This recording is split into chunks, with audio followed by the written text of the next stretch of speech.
Chapter 95। Welcome to story की दुनिया channel. और हाँ, आज चैप्टर बढ़ा दिया है, इसलिए लाइक और कमेंट ज्यादा करना। और कमेंट सेक्शन में टेलीग्राम चैनल है, उसे भी ज्वाइन कर लेना। अब तक आपने देखा कि ऋषभ गुस्से में बोला, भूलो मत, मैं तुम्हारा सीनियर हूँ। और इतना आसान है पूरे मेंशन को चक्कर लगाना। अगर मैं 5 राउंड चक्कर लगाऊं, जो कि 150 किलोमीटर का होगा, तो मैं पक्का ऊपर चला जाऊंगा। जिस पर वो बॉडीगार्ड अपने मुंह दबाकर हंसते हुए बोला, लेकिन आपको तो पनिशमेंट पूरा करना होगा वरना। जिस पर ऋषभ बिना कुछ बोले भागना स्टार्ट कर देता है। आगे शाम के 5 बजे के करीब शिवाय ओबेरॉय मेंशन के गेट के पास खड़ा था। वही हाल में सारे फैमिली मेंबर बैठकर शाम का नाश्ता कर रहे थे। तभी शिवाय एकदम से हाल में इंटर किया, जिससे सारे लोगों का ध्यान उस पर चला गया।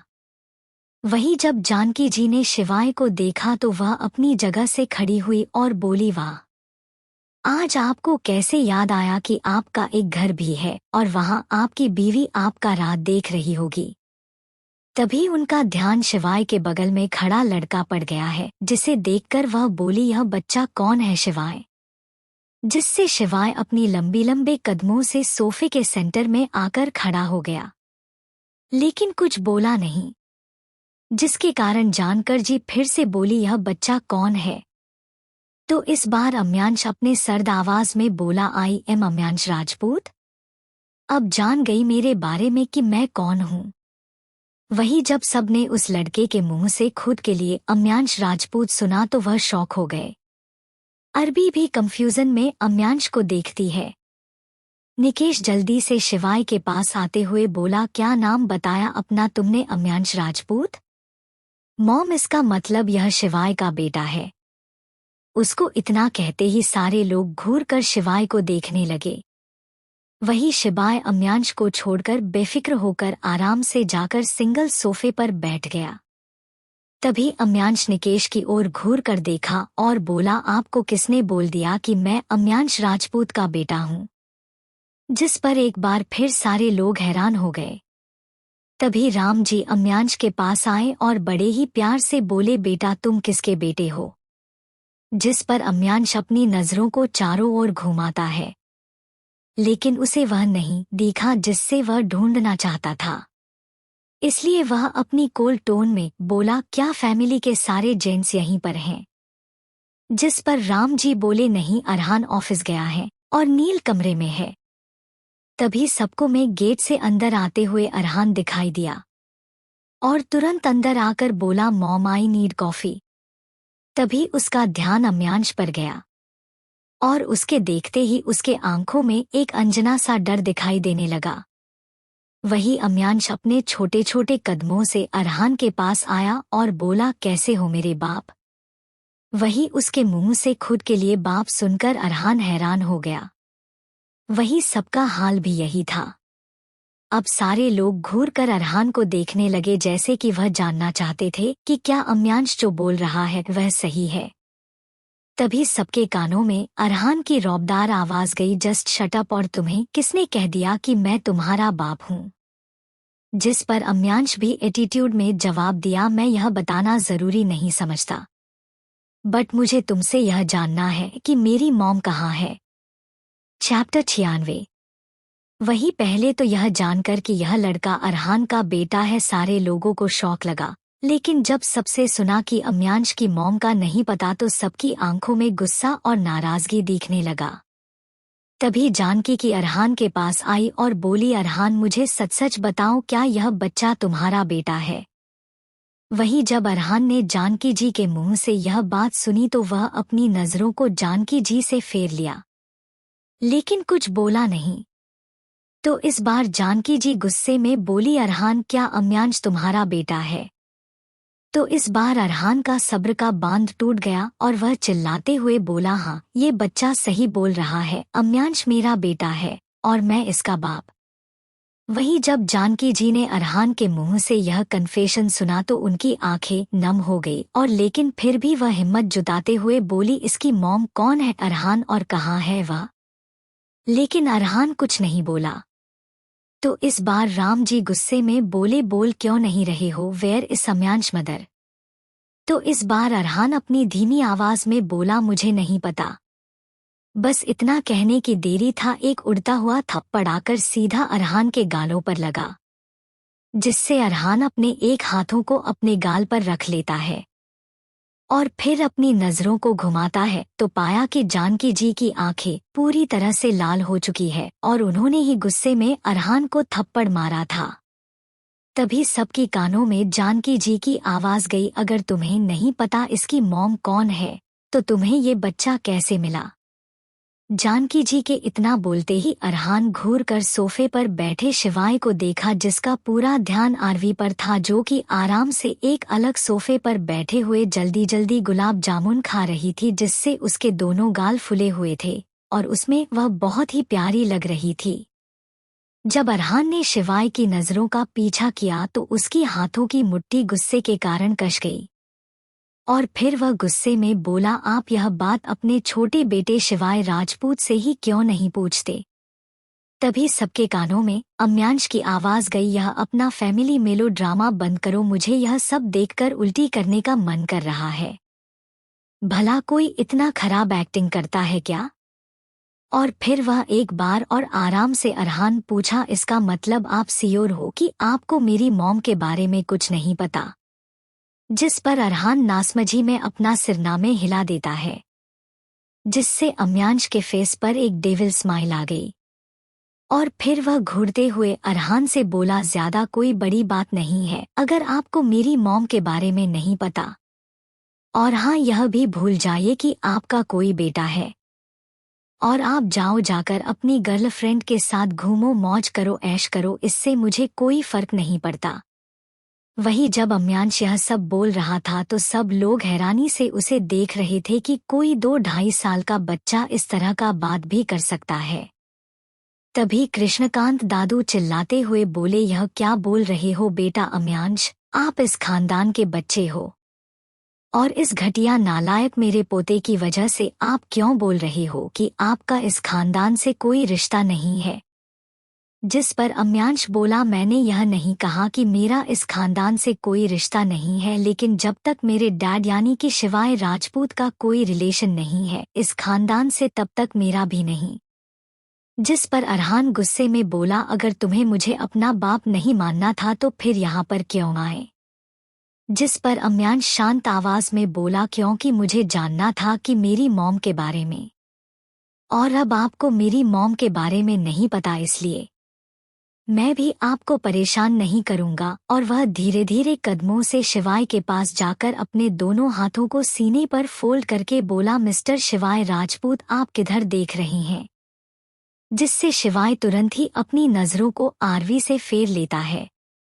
वही अम्यांश शैतानी मुश्किल लेते हुए धीरे धीरे आरवी के सोफे के पास गया और जल्दी से आरवी के गोद में कूद गया, जिससे आरवी सीधा सोफे के पीछे लग गई। अभी भी उसका मुंह पूरी तरह से फूला हुआ था गुलाब जामुन के कारण, लेकिन जब उसने अम्यांश को खुद के ऊपर देखा तो उसने जल्दी से अम्यांश को पकड़ लिया था कि वह ना गिरे।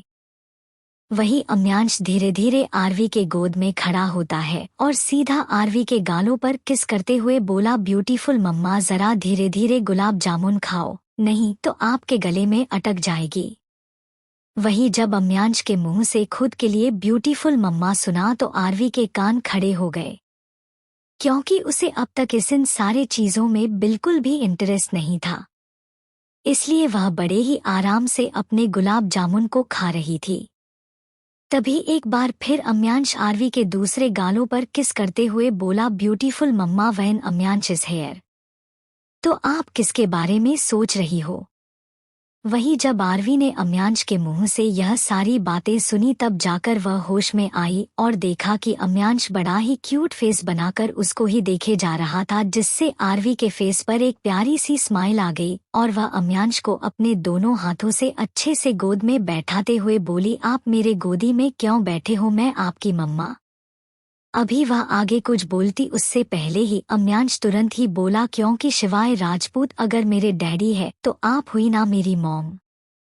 और फिर वह अपने तिरछी नजरों से शिवाय को देखता है जिसका पूरा फेस गुस्से के कारण काला पड़ गया था, क्योंकि उसे बिल्कुल नहीं पसंद आया आरवी को अम्यांश का किस करना। वहीं जब शिवाय ने अम्यांश को शैतानी मुस्कान मुस्कुराते हुए देखा तो वह भी आंखों ही आंखों से उससे बोला, दूर रहो उससे, वह मेरी वाइफी है, तुम्हारी नहीं। जाओ जाकर पहले अपने लिए वाइफी ढूंढ कर लाओ, फिर उससे चिपकते रहना। लेकिन अम्यांश उसको पूरी तरह इग्नोर करके एक बार फिर से आरवी के गालों को सक करते हुए बोला, क्या आप मेरी ब्यूटीफुल मम्मा बनोगी?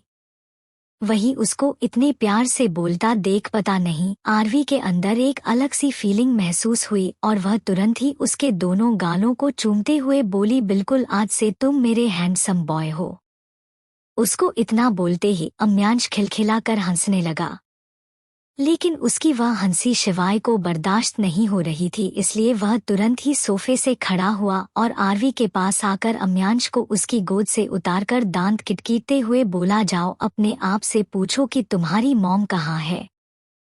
इतना बोलकर वह आरवी के हाथ को पकड़कर उसे खींचते हुए सीढ़ियों से अपने कमरे की ओर बढ़ गया।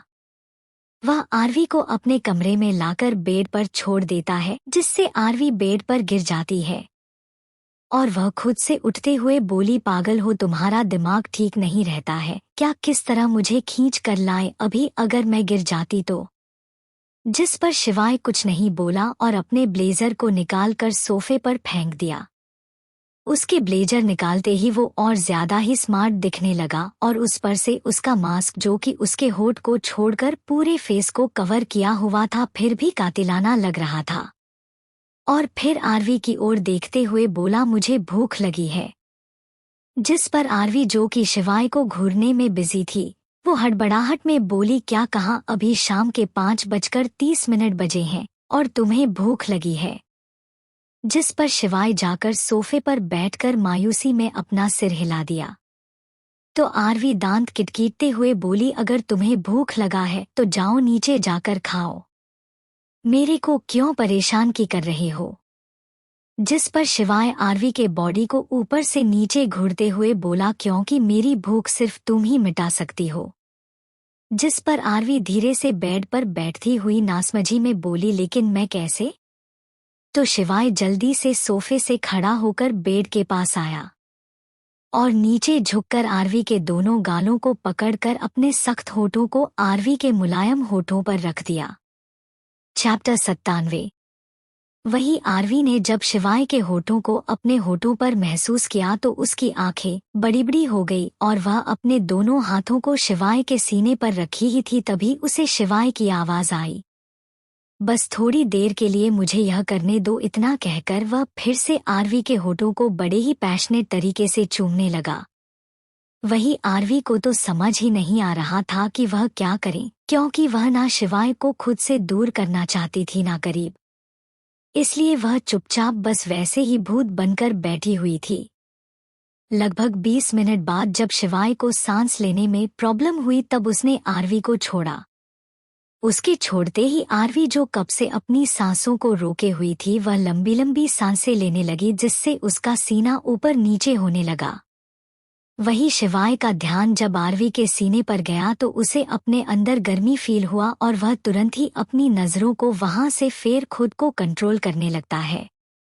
वहीं अब तक आरवी भी अब तक अपने सांसों पर काबू पा चुकी थी और वह तुरंत ही बेड से उठी और अपनी उंगलियों को शिवाय की तरफ पॉइंट करते हुए गुस्से में बोली, यू बस्टर्ड, तुमने मेरा फर्स्ट की चुरा लिया। तुम्हारी हिम्मत कैसी हुई मुझे किस करने की? अभी उसने इतना ही कहा था तभी शिवाय एक झटके से उसके कमर को पकड़कर फिर से अपने सख्त होठों को आरवी के मुलायम होठों पर रख दिया। लेकिन इस बार उसने तुरंत ही उसके होठों को छोड़कर अपने अंगूठे से खुद के होठों को सहलाते हुए बोला, इस तरह मैंने किस किया। And your lips are so tasty wifey. वही आरवी तो शिवाय की बेशर्मी पर हैरानी हो रही थी और अपने मन में सोची कि दिखने में कितना शरीफ लगता है, लेकिन हरकतें तो बिल्कुल ठरकी वाला है। तभी उसे याद आया कि शिवाय ने उसका फर्स्ट चुरा लिया और वो एक झटके से बेड से तकिया उठाकर शिवाय को मारते हुए बोली, यू मॉन्स्टर, लंगूर, गली के आवारे, तुमने मेरा फर्स्ट कैसे चुरा लिया? अब मैं अपने होने वाले हस्बैंड को क्या मुंह दिखाऊंगी? वही उसको मारते देख शिवाय को पहली बार किसी के ऊपर गुस्सा नहीं आ रहा था, बल्कि उसके फेस पर एक हल्की सी स्माइल थी। अगर किसी ने उसका स्माइल देख लिया होता तो वह वहीं पर बेहोश हो जाता है, लेकिन तुरंत ही उसने वह स्माइल छुपा ली और तकिया को आरवी के हाथ से छीनकर बेड पर फेंकते हुए बोला, मैं ही तुम्हारा हस्बैंड हूँ और तुम्हारा सेमेस्टर एग्जाम आ रहा है, क्या तुमने स्टडी कंप्लीट कर ली? जिस पर आरवी मुंह बनाते हुए बोली, तुमसे मतलब? मैं तुम्हें क्यों बताऊं? जिस पर शिवाय बोला, याद है ना, तुमने हल्दी वाला दिन मुझसे प्रॉमिस किया था कि मैं तुमसे जो भी मांगूंगा तुम वह दोगी। उसको इतना कहते ही आरवी को हल्दी वाला सीन याद आया कि कैसे शिवाय के रूम से जाने के लिए उसने जल्दी जल्दी में बोल दिया था कि वक्त आने पर जब शिवाय कुछ भी मांगेगा तो वह मना नहीं करेगी।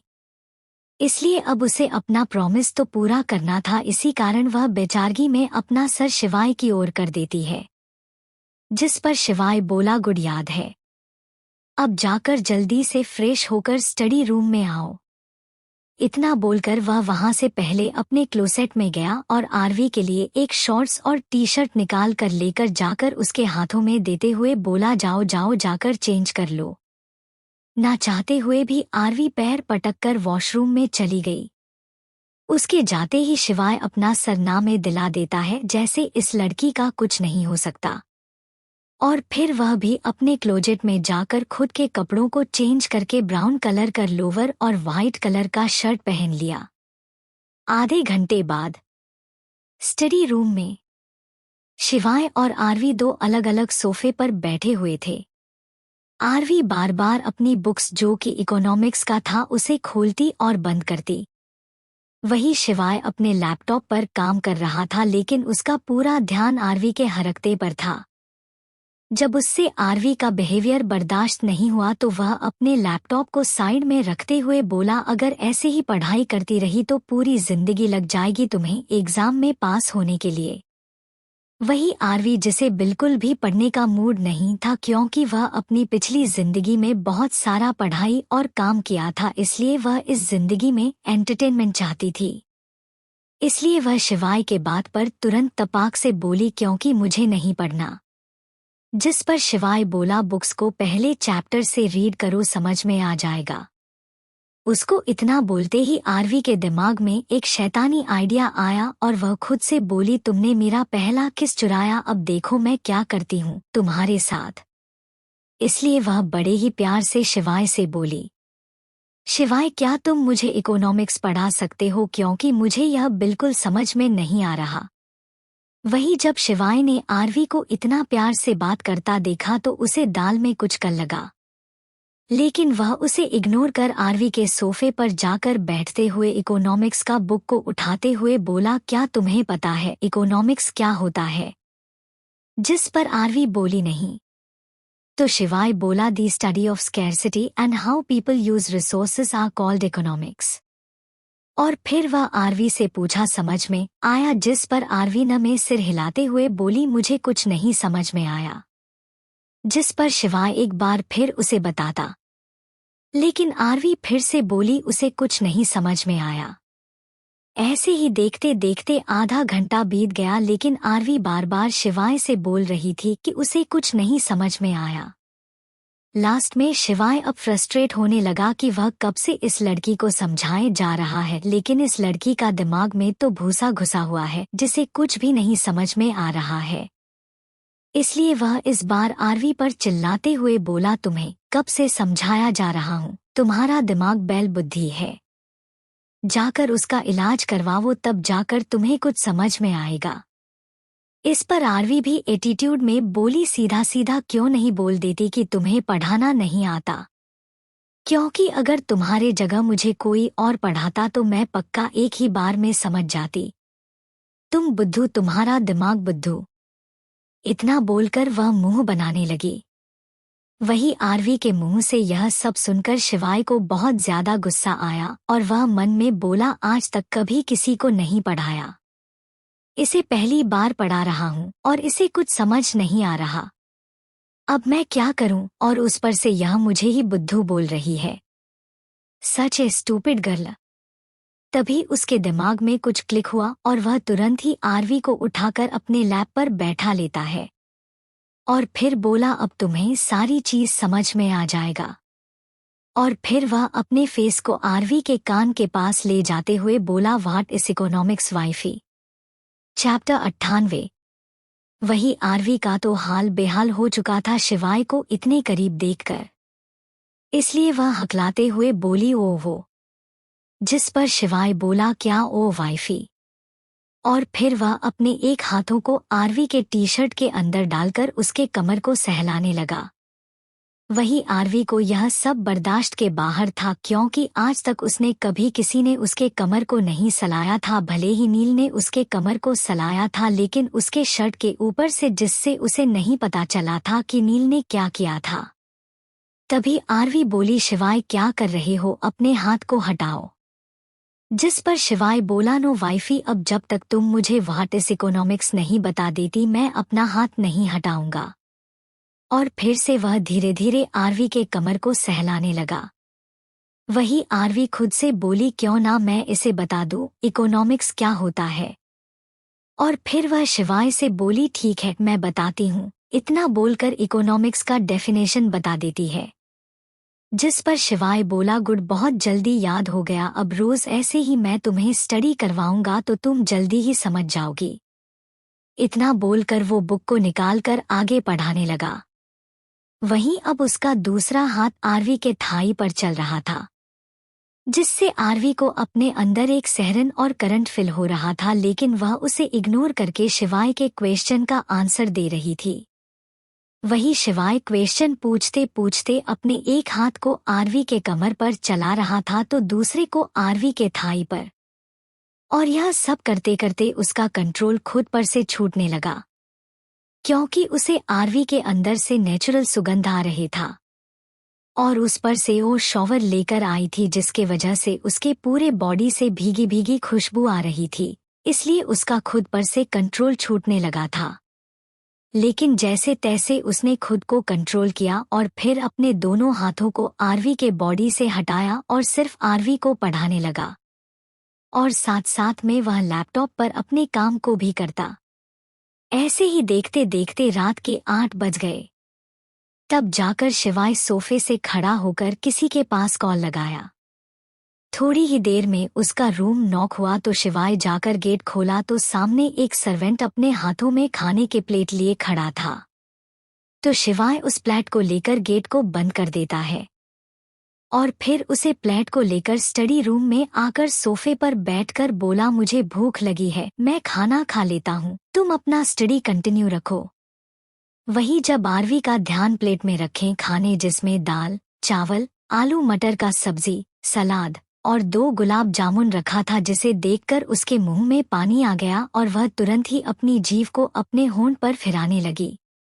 जब शिवाय ने उसका रिएक्शन देखा तो ना चाहते हुए भी उसके फेस पर एक छोटी सी स्माइल आ गई, लेकिन वह तुरंत ही अपने पुराने वाले अवतार में आकर बोला, वैसे ये गुलाब जामुन काफी टेस्टी दिख रहा है, पहले मैं इसे ही क्यों ना खाऊं। इतना बोलकर वो जैसे ही गुलाब जामुन को उठाने वाला था, वैसे ही आरवी उसके पास आकर अपने दोनों हाथों को कमर पर रखकर बोली, तुम तो सिर्फ हरे भूरे घास खाते हो, तो क्यों ना ये गुलाब जामुन तुम मुझे दे दो। जिस पर शिवाय बोला, तुम्हें किसने बोल दिया कि मैं सिर्फ हरा भरा खाना खाता हूँ, बल्कि मुझे ये गुलाब जामुन तो बहुत पसंद आया, इसे मैं ही खाऊंगा। जिस पर आरवी रोनी सूरत बनाकर बोली, दे दो ना प्लीज। वही उसकी इतनी प्यारी आवाज और मासूमियत से भरा फेस देखकर शिवाय बोला, ठीक है मैं तुम्हें दे सकता हूँ, लेकिन। जिस पर आरवी फटाक से बोले, लेकिन क्या। जिस पर शिवाय बोला, मैं तुम्हें गुलाब जामुन दे दूंगा, लेकिन तुम्हें मुझे अपने हाथों से खाना खिलाना होगा। अगर तुम्हें मंजूर है तो बोलो, नहीं तो। जिस पर आरवी तुरंत बोली, ओके मंजूर है। और फिर टेबल पर रखें प्लेट से गुलाब जामुन उठाने को होती है, तभी शिवाय बोला, उससे पहले मेरी गोद में बैठो। वही आरवी को तो बस गुलाब जामुन खाना था, उसे और किसी चीज से मतलब नहीं था, इसलिए वो तुरंत ही शिवाय के गोदी में बैठ गई। आरवी को खुद के गोद में बैठा देख शिवाय के फेस पर एक जीतने वाली स्माइल आ गई और तुरंत आरवी को अपने लेप के ऊपर अच्छे से बैठा लेता है।